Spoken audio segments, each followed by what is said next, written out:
عزیز طلباء و طالبات، السلام علیکم ورحمۃ اللہ وبرکاتہ۔ میرے یوٹیوب چینل پہ آپ لوگوں کا خیر مقدم ہے۔ امید ہے کہ آپ لوگ میری ویڈیو کو اچھی طریقے سے دیکھیں گے اور پوری ویڈیو دیکھنے کی کوشش کریں۔ جب پوری ویڈیو دیکھ لیں تو سبسکرائب اور لائک بھی ضرور کریں۔ جماعت نومی بہارستان اردو ہے۔ سبق انسان کامل سیرت کے عمومی معنی ہے طریقہ اور راستہ۔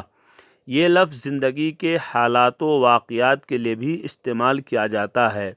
حضرت محمد صلی اللہ علیہ وسلم کی زندگی اور حالات کے بارے میں جو کچھ بتایا یا لکھا جاتا ہے اسے آپ صلی اللہ علیہ وسلم کی سیرت کہا جاتا ہے۔ سیرت سے اب یہی مخصوص معنی مراد لیا جاتا ہے، جبکہ عام لوگوں کی سیرت کو سوانح عمری سے تعبیر کیا جاتا ہے۔ آپ صلی اللہ علیہ وسلم کی پاک سیرت اہل ایمان کے لیے نمونہ کا کام کرتا ہے اور زندگی کے ہر شعبے پر اس کا اطلاق ہوتا ہے۔ اسلام کے ابتدائی دور سے آج تک تقریباً ہر زبان میں بے شمار کتابیں لکھی گئی ہیں۔ اردو میں مولانا شبلی نعمانی، سید سلیمان ندوی، محمد سلیمان منصور پوری، ابو الحسن علی ندوی، مولانا ابوالکلام آزاد، نعیم صدیقی اور دوسرے بہت سے ادیبوں اور علماء نے سیرت پر کتابیں لکھی ہیں۔ سبق انسان کامل ایک سیرتی مضمون ہے۔ یہ مضمون خواجہ غلام السیدین کی کتاب آندھی میں چراغ سے ماخوذ ہے۔ اب میں خواجہ غلام السیدین کے حالات زندگی اور ادبی خدمات پر روشنی ڈالنے جا رہا ہوں۔ آپ لوگ اچھی طریقے سے سنیں، انشاءاللہ اس سے آپ لوگوں کو بہت مدد ملے گی۔ خواجہ غلام السیدین 1904 عیسوی میں پانی پت میں پیدا ہوئے۔ وہ خواجہ غلام الثقلین کے لڑکے اور خواجہ الطاف حسین حالی کے نواسے تھے۔ آپ شروع سے ذہین اور لائق تھے۔ میٹرک سے BA تک ہر امتحان میں اپنے صوبے میں اول آتے تھے۔ صوبے سے مراد اسٹیٹ۔ ان کی قابلیت کو دیکھ کر حکومت نے انہیں اپنے خرچ پر ICS کا امتحان پاس کرنے کے لیے انگلستان بھیج دیا۔ اس زمانے میں یہ ایک بہت بڑا اعزاز تھا اور یہ امتحان پاس کرنے پر سرکار میں بڑا عہدہ ملتا تھا۔ خواجہ غلام السیدین نے حاکم بننے کے بجائے استاد بن کر بچوں اور بڑوں کو پڑھانا پسند کیا۔ انگلستان سے ہی استاد بننے کی سب سے بڑی ڈگری M.Ed اعلیٰ نمبرات سے حاصل کی۔ وطن واپس آ کر علی گڑھ انگلش اسکول کے سربراہ مقرر ہوئے، پھر ٹیچرس ٹریننگ کالج کے پرنسپل مقرر ہوئے۔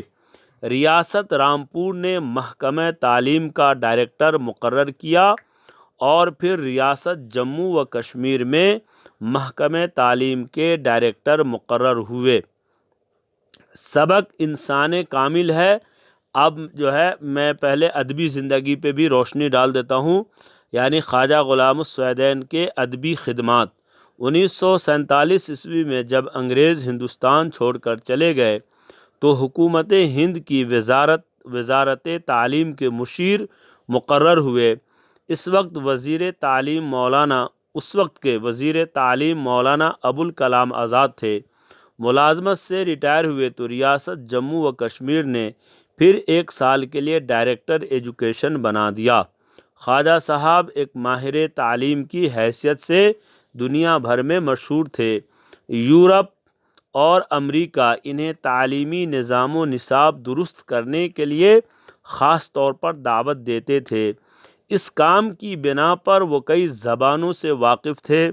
انہوں نے زیادہ کام انگریزی زبانوں میں کیا ہے۔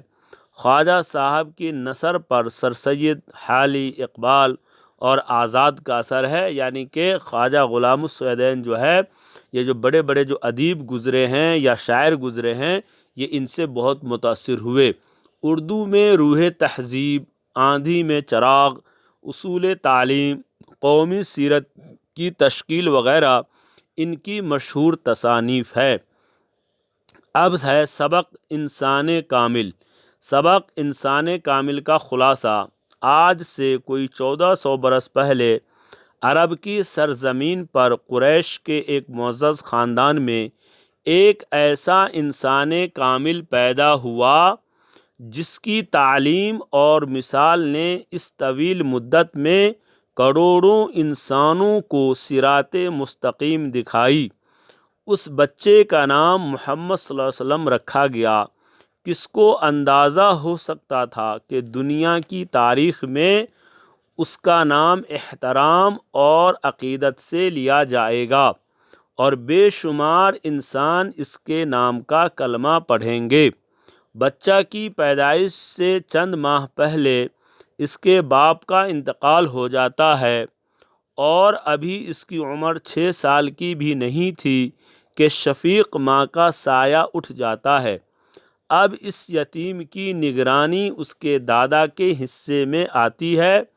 2 سال کے بعد ان کا بھی انتقال ہو جاتا ہے۔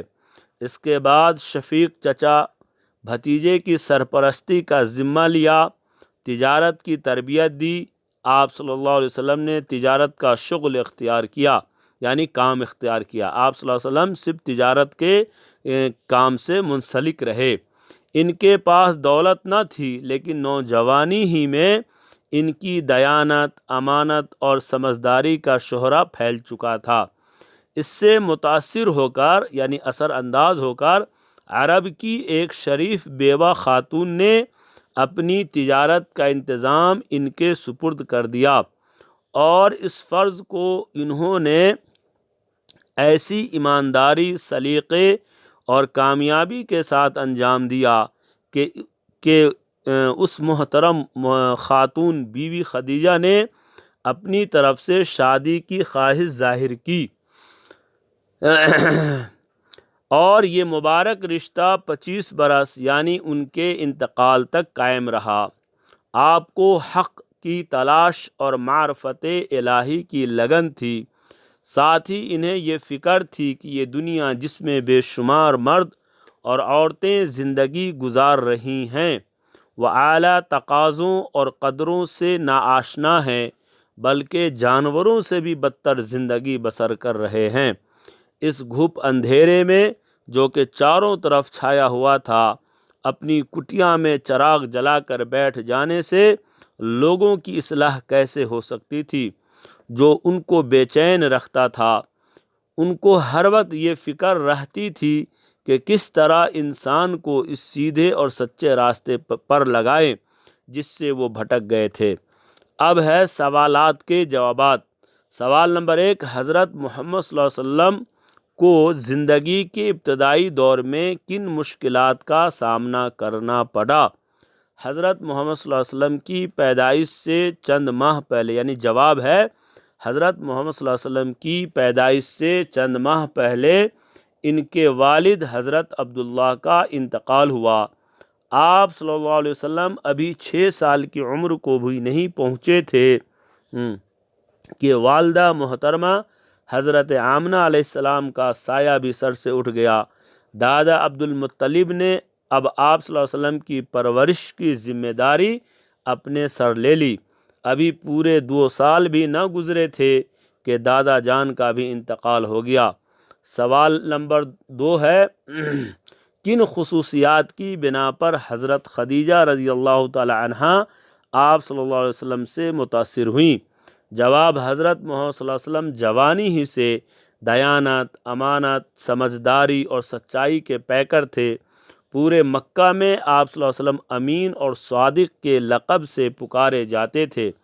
ان صفات اور خصوصیات کی بنا پر حضرت خدیجہ رضی اللہ تعالی عنہا آپ سے متاثر ہوئیں۔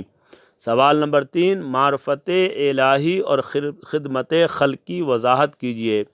جواب، معرفت الہی سے مراد ایک خدا کی عبادت کرنا، خدا کو پہچاننا اور اس کی رضا حاصل کرنے کی کوشش کرنا، اس کی خوشنودی کے لیے وہ کام کرنا جو اسے پسند ہو اور ان کے حکم کے مطابق زندگی گزارنا معرفت الہی میں شامل ہے۔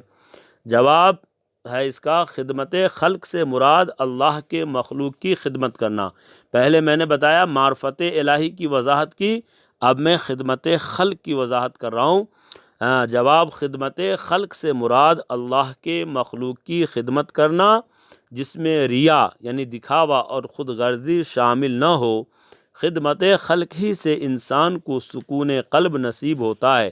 خدا کے مخلوق کی خدمت کرنے سے خدا کی رضا حاصل ہوتی ہے۔ اب گرامر ہے، درج ذیل الفاظ سے مصدر بنائیے۔ اب الفاظ ہے یعنی کہ دیکھ، اس کا مصدر بن جائے گا دیکھنا۔ کھا، اس سے مصدر بنائیں گے کھانا۔ سو، اس سے مصدر بن جائے گا سونا۔ پڑھ، اس سے مصدر بن جائے گا پڑھنا۔ لا، اس سے مصدر بن جائے گا لانا۔ پھر جا، اس سے مصدر بنے گا جانا۔ آ، اس سے مصدر بنے گا آنا۔ پی، اس سے مصدر بنے گا پینا۔